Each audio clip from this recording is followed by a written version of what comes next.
Welcome back to the 31 Days of THORGIWEEN, and we're still on week 1, and I've already lost track of what day we're on. Anywho, it's me, Aaron. And I'm Michelle. And today, we are talking about just a good old-fashioned monster movie. Because we were skimming through Amazon and Netflix and all the other streaming services that we have, trying to go, all right, what do we want to watch? What do we want to talk about? And it was just ghost, haunted house, ghost. And it's like, I need something different. I need something that's just like, I need some variety in here. Yeah. And then we stumbled across Tremors, which I watched this when I was a kid. So it's not like I was discovering this for the first time. No. I've seen this. I've seen this before, but it has been a while.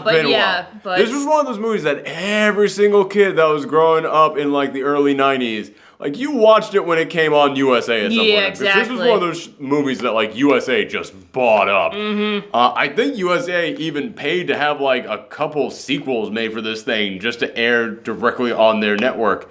Because there were like 5 or 6 Tremors. Yeah, at least. And they got weird, like, because they had to keep mutating these monsters and changing them, and eventually they just turned into like chickens that like farted fire or something. But yeah, I really want to talk about this because it is just a good old fun monster movie, but at the same time, it's one of those films that like, yeah, for anybody of our generation, we all know Tremors, but I think for like the kids underneath us, I think for like anybody who grew up in like the 2000s, I don't think they know what Tremors is. Yeah. I think that's something that has just been like completely lost from their like lexicon, basically been lost from their collective knowledge. So yeah, I want to come in here and just go, man, this is like when the older guy at my video store would be like, hey man, here's something from when I was growing up that you want to check out. Cause it's not like it's a great film, but it is a fun film. It has amazed me how well this held up, because we went into this thing thinking like, at least I went into it, I don't know what you felt, but I was like, yeah, this is probably just gonna be stupid, and I don't know if it's gonna hold up as much. Man, this was fun. Yeah. Basically what this movie is about is that it is set out in, like, I think it was Arizona? Somewhere out in like a desert area. No, it was like, New Mexico. Mexico, yeah, like in that area. Yeah, Arizona, New Mexico, Nevada, like that general area Yeah. there, like the desert part of America.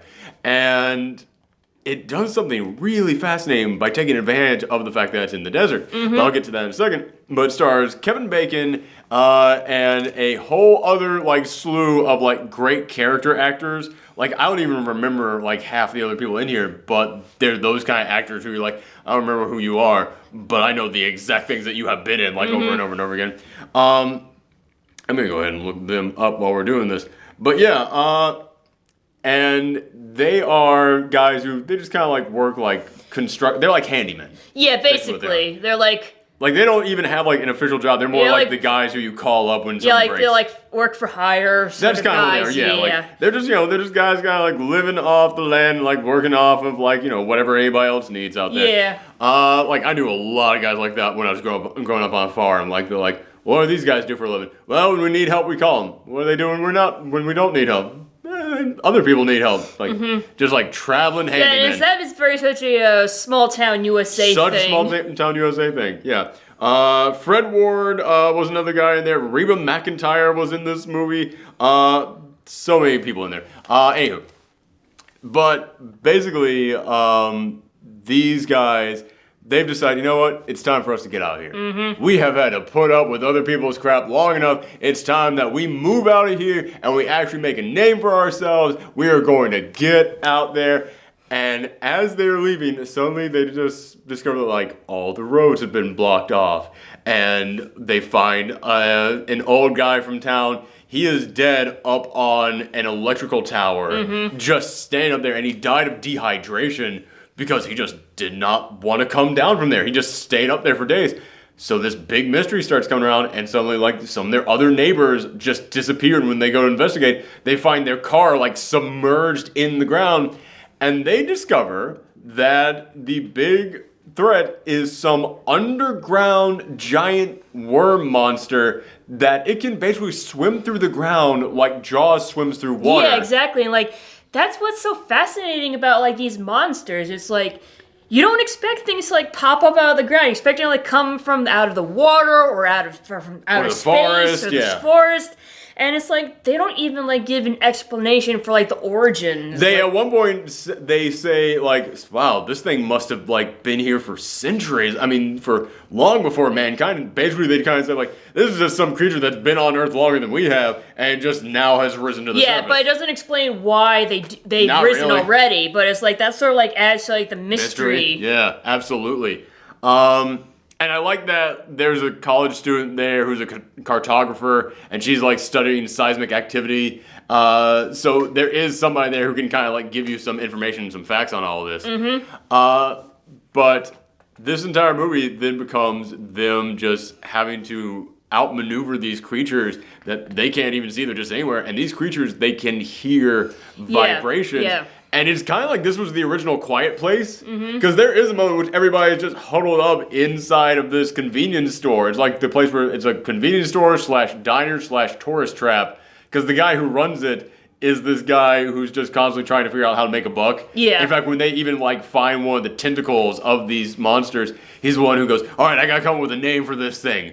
Graboid, and he's the one who names them. Yeah. And he's having like all the kids in town take photos, like being scared, like so that he can then like post up like, come take your photo for $15 with the Graboid. It reminds me of like Grunkle Stan from Gravity Oh, Falls. he's totally Grunkle Stan.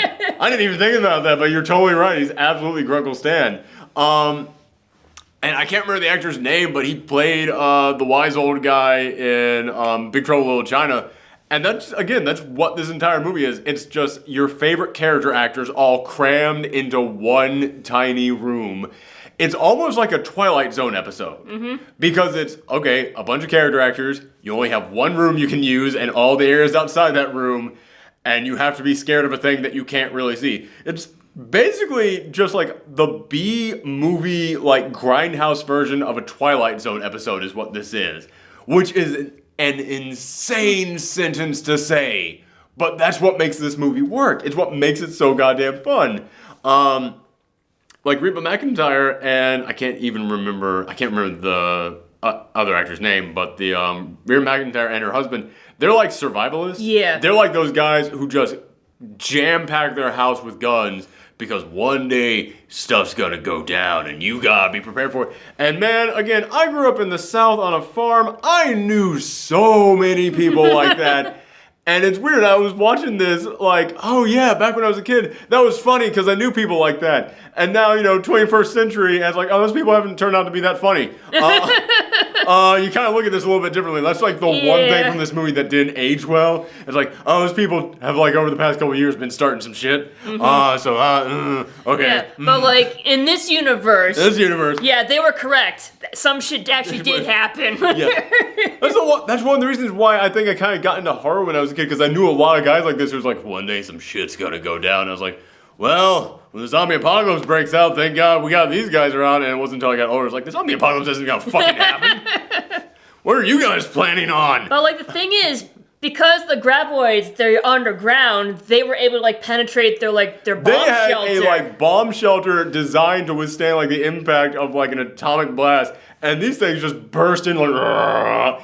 And it's such great practical effects. Like they're giant Muppets basically. Yeah. Except that makes them sound like cute and cuddly, but no, they're giant like not entirely like animatronic. It's not all machines in there. Like obviously there was someone in there because. Yeah. It's a weird combination of like machines and like actual hand puppet work, and it looks really damn good for what they're doing in there. But yeah, they like burst into this guy's underground bunker that's just loaded with guns, and there's like a 5-minute long sequence in here of just them blam blam blam blam blam blam blam, reload blam blam blam blam blam blam, reload blam blam blam blam, and then eventually he has to go and get an elephant gun. And I remember when I was a kid watching this with my dad, I was like, what's that weapon there? He goes, that's an elephant gun. It can kill anything. And I remember when I was a kid, I was like, that's the coolest damn thing in the world. Again, now as an adult, I'm like, why on earth do you need an elephant gun? To hunt elephants? Well, then fuck you for that. Yeah, exactly. Yeah, again, it's one of those things that like, okay, that one character didn't quite age all that well. Everybody else in here, perfectly fine and works just great. But I was mentioning that there's something that they do in this film that plays off of the fact that they're set in the desert so incredibly well. And it's something that I had actually thought of a lot when it came to horror films, which is that I grew up in the woods, and I always said that one of the reasons why the woods terrifies me is because even when I grew up in there, I didn't know what was out there. You had no idea. And one of the reasons why cities scare people who don't really live in cities all that much is like, oh, anything could be down any alley there. It's like, you don't go down that alley there. It's that mystery of like, oh, I don't know what's beyond this thing that I can't see. Same thing with like the ocean. You don't know what's like right under your feet when you're swimming out there. But the desert and, like the entire Midwest in general, you can see for miles. Yeah. You can just look out on your front porch and see like 2-3 miles down the road because it's just very flat and there's no trees or nothing. And this is a movie that actually thought of how to make that scary. It's okay, well, if you can see up, you can see straight, you can see left, you can see right, what's the one place you can't see? Down. It's like, that's actually really smart. And yeah, it actually makes that wide open space now terrifying. It basically becomes the ocean. It does, because that's exactly what it is. But also it's like, I always said, in the Midwest, in these desert areas, you can just look and you can just see for miles.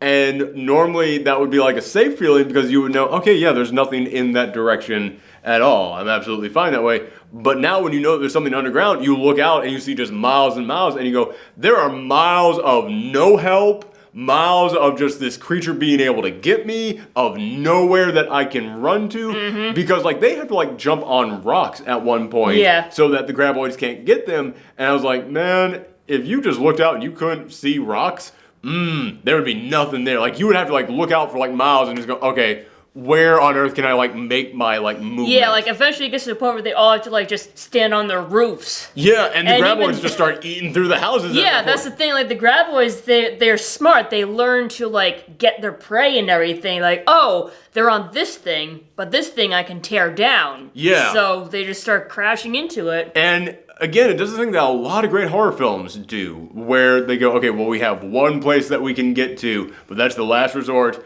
Third act, last resort, you gotta get there. Guess what? They can now get to that place where was your one last resort. And there's that great moment which, this is a very small, I wouldn't even call it a town. Yeah, it's just like a couple of houses. It's just a couple of houses, which again, I knew places like that growing up. I grew up in a neighborhood that was so small, we had to get our mail addressed to the next town over because we didn't even have a post office in our town. That is where I grew up.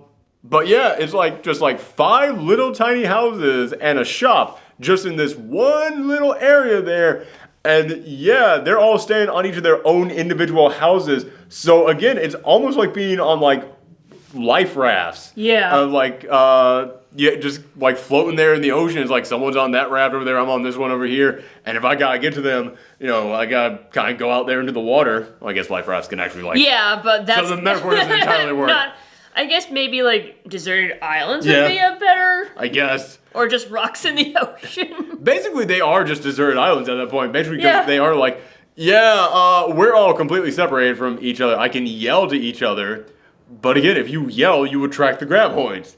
And I actually really dug seeing like all the ways that they had to like kind of work around that. The ways that they had to like figure out ways to get from one point to the next. And again, speaking as a guy who grew up on a farm, I kind of love the fact that it's the caterpillar that saves the day at the end. Because I grew up like loving those things. I grew up with like all these little toys in them. So it's no surprise to me that, they get the cat to come in here at the end. And it's just like, there we go. There we go. That's our big secret weapon. Yeah, I can just like imagine like, especially like all the little kids in the 90s with like their trucks and everything. It's like, like exactly, like a giant truck saves the day at the end of this. I just realized I don't think most people even called them caterpillars. I think that was just like a thing of where I grew up. Because they're just called cats. Yeah, cats. Yeah. Oh man, it just kind of hit me. It was like, wow, I don't think anyone aside from me called them caterpillars as a kid. Okay. But yeah. That's not important. That's just a weird realization I had. It's like, wait a minute, no one else calls them that but me.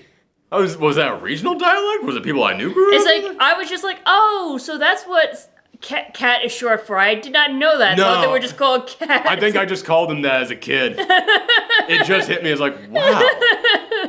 I had been calling them the wrong thing when I was growing up, even though I had like tons of toys of them. No, that's not what they stand for at all. Anywho, but yeah, this movie is just incredibly fun, and a lot of the reason why it's fun is this is a good cast. Yeah. In here. I mean, again, it's a bunch of character actors. Character actors are people who know what they are and they show up to do that thing.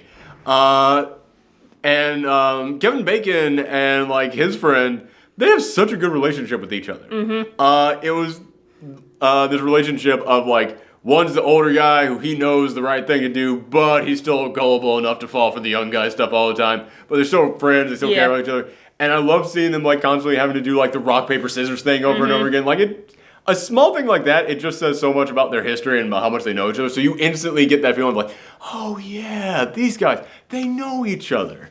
But again, when you get like to the little convenience store and diner that they all hang out at, yeah, you just instantly get this feeling of community there. Like they all just instantly know each other. And that's one of the things that makes you care about the characters in here. But yeah, it's just an incredibly fun movie. And again, it's one of those movies that I really feel like there's a generation of people who are coming up who have no idea what this film is. And if you're just into monster films and you just want something different, yeah, man, check this out. It's still, after all these years, it is just a fun time. Yeah, it's like, I'm kind of wondering, like, because it is, like, a very unique movie, if that's why it sort of, like, got left behind, because it didn't really fit into, like, any niche movies? I think it's just because it was popular enough to get people to know it, but not popular enough to, like, take off, except with that select few. It's what happens with a lot of cult films. Cult films typically take decades to catch on. And this, I really do feel like, is a cult film. Because, yeah, it's got, like, 6 sequels to it. But, like, they were straight to video, like, just, all right, well, for those 5 people out there still on Tremors number 5 and they want Tremors number 6, they'll give us the money. It'll look like it was cost by, it'll look like it cost $30, but screw it. Let's just put it out there. And I think that's what it is. I think it's just, for kids in the 90s, it was a big enough thing, but it wasn't big enough to really hang on. I don't think it's really the unique side of it. In fact, I think the unique side is the reason why it's actually stuck around all these years. Because it is such a different thing. If this was just a random monster wandering around the desert, like, yeah, I think this thing would have died out long ago, but it's because, this is something that no one has ever seen with such a weird name behind it and such a weird design to it and such a likable cast of characters. I think that's the reason why people have actually held on to this thing for so long, and it's actually still got a following to it. But yeah, I would be really interested in hearing from people out there who have never seen this film. If you go out there and check it out, what are your thoughts on this? It also just kind of hit me. You could still make this today because, like, the number one rule for horror films for remaking horror films is, all right, well, how do you make cell phones work in there now? And it just hit me. It was like, yeah, I've driven across country. I've driven through the area where they're at. Cell phones do not work out there. You cannot get a reception out there. Yeah, like, plus, once again, this is like Smallville, USA, where they probably don't even have, like, the most advanced technology, so... I mean, they do make a point of basically kind of going, like, yeah, they actually stopped to point at, like, the cell phone towers up there. Yeah. And they point at them, not the cell phone towers, but, like, the regular phone towers. And they're just like, yeah, I always hate those things. Like, they point out, like, yeah, there aren't a lot of phones around here. They do make sure to point out we are in the smack dab middle of can't call anyone for help nowhere. So yeah, when you have a setting like that, you can pretty much keep adapting this thing forever. Maybe have the guy who runs the tourist trap out there have a tacky website. Like, that's the only thing you would really need to do to update. Yeah, it's very old and outdated. It's still on, like, Angel Fire or whatever. There's a reference that a lot of kids aren't going to get. But yeah, okay, so that was the next installment of THORGIWEEN. Make sure that you come back tomorrow. And again, you can always follow us on Twitter and Twitch at Professor Thorgy. We are streaming scary games over there all month long. Thanks for tuning in, everyone. Come back next time. Bye. Bye.